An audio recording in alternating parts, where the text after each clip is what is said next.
I started finger weaving whenever I was 15 and a half. I grew up around Osage Indians, and to dance in the Osage in-lon-schka, you have to have finger weaving for the men's regalia, and I didn't have anybody to make mine. So I just decided to learn to make my own, and I had my Aunt Debbie Chishawala. She taught me how to finger weave, and I learned everything I know from her. I didn't learn anything out of a book or anything like that. The bulk of my weaving that I produce, because I grew up with Osages, is I produce Osage finger weaving. And it's the same style of producing the textile, but it's expressed in different colors and in different patterns. My really good friend, Candessa Tehee, is a Cherokee finger weaver, and me and her have collaborated on some projects together, and then I've taken some influence from her style because she does a traditionally Cherokee style.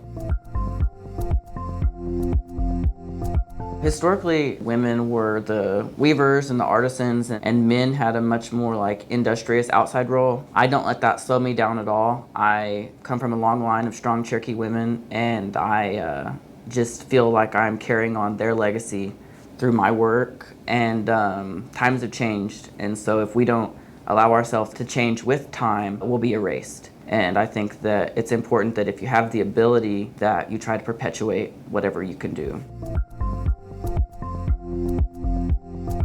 I first learned about finger weaving through the work of Maddie Drum, and she was the first Cherokee National Treasure inducted for finger weaving. I believe she was inducted in like 1990.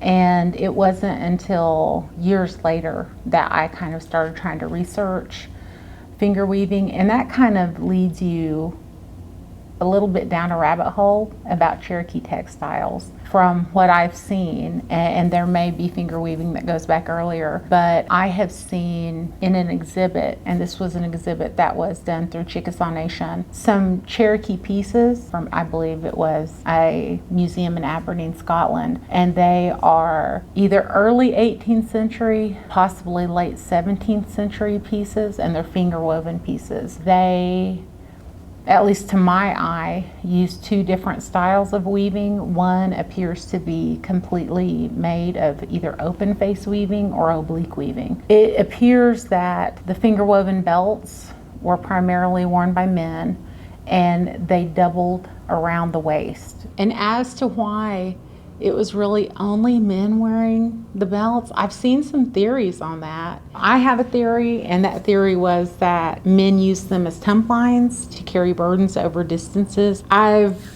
also heard it theorized that men wore belts as sort of a identification system, not quite akin to dog tags, but something in that same kind of vein. It's been theorized that with the trade blankets and the trade cloth that was being used in 17th century, that if those blankets became worn, had a hole in them, something like that, that Cherokee women would unravel those blankets thread by thread and then use that thread to weave the belts with.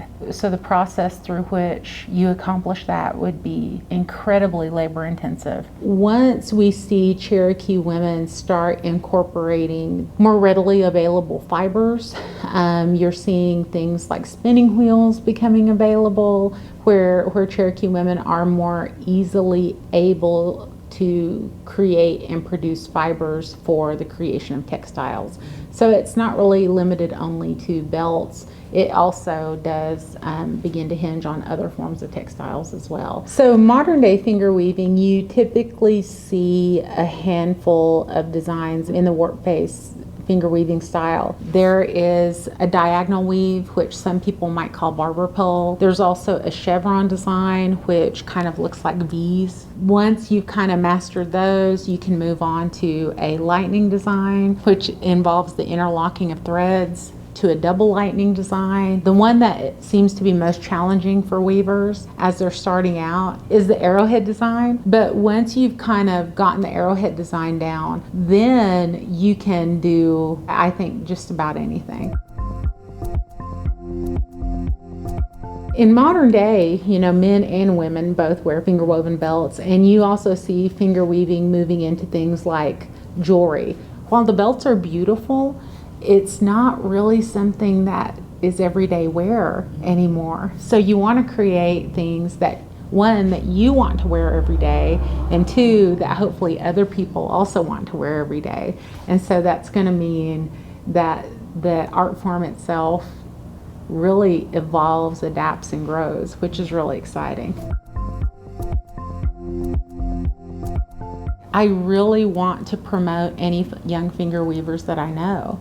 And two of the most prolific young finger weavers I know are Luke Wassom and Lily Drywater. But Danielle Culp is a finger weaver, Karen Berry, and Shane Dominic, and Jules Thornton. There aren't that many finger weavers. There just really aren't. And if anyone wants to learn, I'm always happy to teach people, because I'd love to see the art form just grow and be practiced by more people.